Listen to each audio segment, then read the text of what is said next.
dat is weer naar goed gezonden. Dus kijk maar. 1 of 2 dagen. Nou meneer, je ziet live op televisie nog, dat heb ik al in de gaten. Hè? Ja, en? Nou ja. Ja, daar Loes we wel de padje op. Ja, wieso heb je altijd de padje op dan? Ja, nee, Loes, we zijn ergens incognito. Echt hoor? Incognito. Ze mogen ons eigenlijk normaal niet herkennen. Want? We zitten bij het zwarte circuit. Echt hoor? Ik heb een zwarte circuit. Zit er ook wel eens iets wat serieus is? Nee. Nou, nauwelijks. Nauwelijks. Waar kent je elkaar van? Zelfde straat, winkel. Enkel, dezelfde straat. Verliefd op dezelfde vrouw. En hij is er met hun struipen.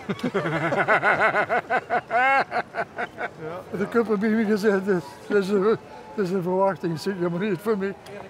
Ja, zit er met kindergas, kind te krijgen. Zegt dat lopen. Ja. Hoe lang kent je meneer al? Ja, ik heb een zaak, levensmiddelen. Zaak gehad. 50 jaar. Is hem meer? 59. 1959. Daar heb je wel een verrekkersgoed geheugen. Als je nog precies weet wie lang dat je elkaar kent. Dus ja, al die vrouwen wat die lopen, krijg ik zo de datum zeggen dat ze geboren zijn. Ja, niet dat kringen van mij. Nee, maar serieus, heb je vroeger een winkel gehad? Ja? Kruidenier. Dat is heel textieldelen, wat ze wat te kopen. En die grote lichamen die gaan allemaal kapot. Maar ja, die willen te veel. En waar heb je de zaak gehad? Waar was dat? Schaatsbergenveld. Ja, best richting Schaatsberg. Ja, ja. En mag ik met alle respect vragen wie je altijd geziet? Zou ik het maar zeggen? Zeg maar. Luister de Heps. 2 getallen. Ja? En dan zo'n 4 nulletjes. 4 van die bolletjes.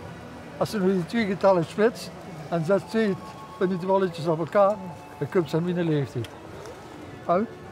How much? Dus de goede man gaat op de 90 gaan. 88. Ja. En jij kwam vroeger bij hem in de zaak? Ja. Want jij ziet een paar jaar jonger. Ja. Hij is ook veel knapper. Ja, daarom is hij met die vrouw gaan rennen en niet jij natuurlijk. Ja. Ja, toevallig komen ze juist tegen de chat wezen. Ik zeg, dat is die chat. En hij zei toen, dat ben ik op moed gekregen. Hé, maar wat leuk, is dat een traditie dat je dan samen een beetje... Nee. Je komt elkaar toevallig tegen. Ja. Kijk, gewoon die paar straten hier. Tegenover dat drugscentrum. Tegenover het? Drugscentrum. Oh.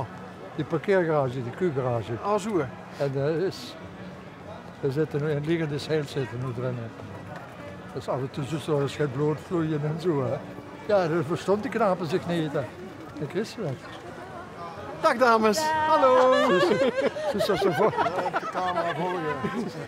Hey, maar ja, wanneer zijn die 2 geboren? Dat zei je, hè? Alle vrouwen die heen door de straat lopen, weet ik wanneer ze geboren zijn. Dat is van 1930. Want dat ze het niet huurt.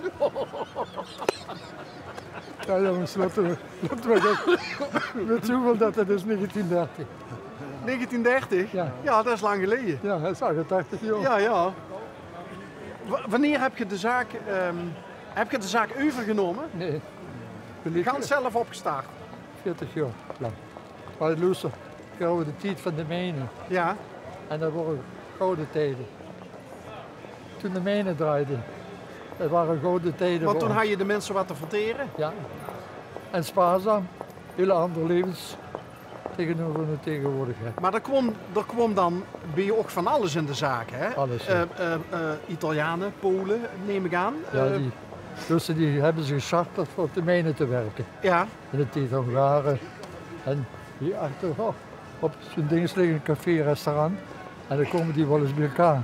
En op een gegeven moment waren er relletjes. En dan zag ze hun het bloed vloeien. En dan wordt toevallig een kennis van mij, hij stinkt er met de naast bij. Dan komen de politie natuurlijk. En die begonnen met de gummiknuppel te houden, natuurlijk voor ruimte te krijgen. Nu had hij een tik met gekregen en is dus naar de commissaris gegaan houden en gezegd, je weet waar ruzie is en waar zoiets is, moet je onder de voeten uitmaken, dan moet je niet staan te kijken. De kosten zien, ja, in feite houden we gelijk. Hè. Ja, ja, Is dat leuk met hem op paard gewoon? Want dan huur je volgens mij wel wat verhalen ook zo. ja. Ja, we hebben wat meegemaakt. in de Dus week. jongen, ik ken dich vanaf, even eens kijken, in 1930. Toen de oorlog uitbrak, toen was ik 15 jaar. Ja. En toen draaide hij mee in. En ik ken die ganse historie van de Duitsers met die stoekas en die messerschwit. Kan ik je allemaal vertellen. Hè? Als jong zijnde. Dus ik ken het hele verleden van de Tweede Wereldoorlog. Ja, wacht eens even. Je ziet van 1930, hè, maar de oorlog brak iets eerder uit. Hè? 44. Ja, ja. Dus toen geen 15 wordt, toen leefde de oorlog al redelijk op zijn einde. Ja. Maar ik heb wel eens verhalen gehoord van mensen hier uit de omgeving die van alles gezien hebben en meegemaakt hebben. Ook over de vurende kanonnen richting richting Orken. Stond op de Hoorn vroeger. Op de Hoorn zonder kanonnen. Dus Dus dat weet je ook nog. Dus dat was Freude Steenberg, hè, de Ranjenasse 1. En daar hebben we opgelegen, toen was een Voerendaal bevrijd. En dan lopen we boven op de dingen. En dan moesten die Amerikanen scheten dan, zeg maar zo. En dan lopen we op de Steenberg, 60. De terugtocht van de Duitsers, Ja. 7 september. Amerikanen op Bekkerveld. Ja. Terugtocht van de Duitsers vanaf de Hoorn. Maar dat heb je ook fysiek meegemaakt? Wie oud wordt je toen dan? Mijn ouders zaten bij het verzet. Zaten helemaal in het verzet. Dus dan had ik een Engelse piloot hadden we thuis. Dan hadden we een Jood, dan hadden we dit, dan hadden we dat. Maar wie oud wordt je toen? Ik was toen 5, 6 jaar en ik was de bode. Ik kreeg papiertjes en ik moest ergens wegbrengen. Levensgevaarlijk? Ja, dat Beseffen was- we toen niet. Nee. Ik zou het zelf wel doen. Ik zou het heel zelf wel doen. Ja, Maar dat kind je ook nog herinneren? jazeker. Ja? Jazeker. Als, nou ja, mensen van 5, 6. Ja, die zijn zo handiger als die van 80. Ja, dat ligt dan, hè. Als zijn er van 80 het dementeren en zijn er van 60 goed wie, dan kun je het verschillen. Hè. Ja, ja. Hoeveel mensen hebben er bij jou ook ondergedoken gezeten, bij jou toes? Veel. Veel. Weet ik Nog niet. schatting? Weet ik niet. Weet ik niet. Ik sliep op zolder. In de kamer van haar bed. En de onderduikers, waar zoeten die? In de kelder of zo? Nee, in een huis. In huis? En, maar Er werd dan niet gekletst naar de hand wel en toen waren we weg. bedoel je, er wordt niet mee gesproken met die mensen? Ja, Of? jawel. Maar voor de buurt. De buurt wist het helemaal niet. Nee? En wie kregen ze die mensen binnen bij jou dan? Ongezien? Een oom van mij zat bij het verzet. Ja? Is ook gefusilleerd in Vught. En die kwam dan s'avonds laat met eentje. En dan zei hij tegen mijn vader, Harry, ik heb er weer een. Maar die wordt morgen opgehaald. En dan kwam er eentje in de binnen en de volgende dag was hij weg. En dan kregen we een Fransman of zo. Kunt je dat nog herinneren dat de oema vanochtend dat hij is opgepakt? Ja. 44. Gefusilleerd. Die, bij de mijn vroeger, bij de Ranjenassewijn, dat is allemaal weg. Hè. Hebben ze vroeger nog een geestelijke op de fiets. Die Duitsers neergeknald. Dat zat ook in het verzet in die jaren. En de geestelijke, hè. De Capone of wat Ja, ja. Maar Loes, ik vertel eens nog gauw in dinges. Ja? En dan die jongens die kregen het koud. Dus, Welke jongens die? Ja, dan die hadden ze twee, maar ja. een vak moeten leren. ja, dus ik zat in Amsterdam. Ja? Hè. En op- Wanneer?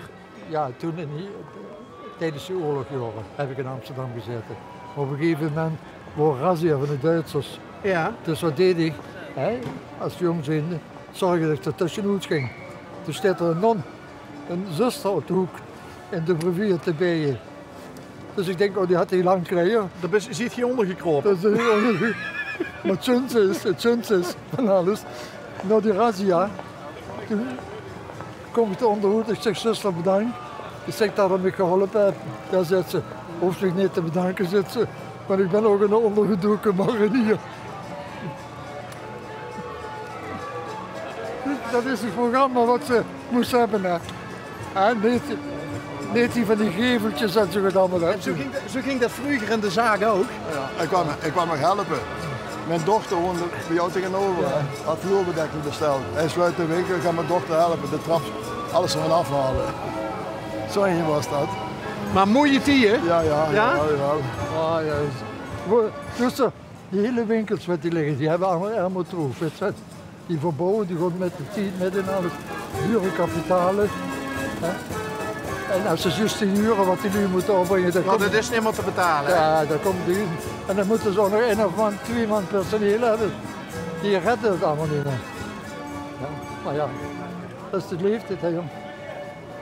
Ja, vind je dat niet erg? Ja. Dat allemaal die kleine zelfstandige ondernemertjes, dat die uit de binnenstad verdwijnen eigenlijk. Ik ga vroeger, vertel ik nog gauw, dat kennen die jongens die hebben het koud.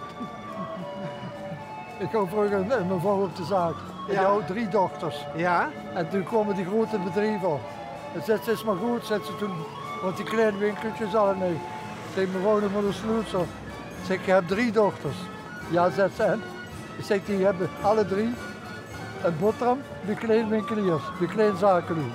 Ik zeg, straks komen die grote en dan zeggen ze dat ze verdienen, ja, toen in die tijd verdienen 60, 70 gulden per maand, hè, voor 16-jarigen. Ik zeg, en als die dan komen, ik zeg, en die willen dan meer vragen, zeggen ze, nee, dat is te duur. Ik zeg, die werden ze gar niet aangenomen. Hè. Ik zeg, bij de kleintjes, die hebben personeel nodig. Ik zeg, die kijken ook alleen een tientje per maand, omdat veel zo wordt gegeven, snap je? Hè? Buiten de dingen om, hè? Buiten de heilige kerk om. Nou had je het net over de meneer zijn echtgenoten. Ja? Ziet je zelf nooit getrouwd geweest? Jawel. Ja? Hoeveel kinderen heb ik eigenlijk? Dus er 2, Toch een soort van melkboer, hè? zeg, jongen, Ja. dus er 2 op papier en 6 ergens anders. Ja, dat is wel. Maar wel dus getrouwd geweest? Ja, ja, ja. Ja? Ja. En de vrouw is er nog altijd of niet meer? 4 jaar geleden gestorven.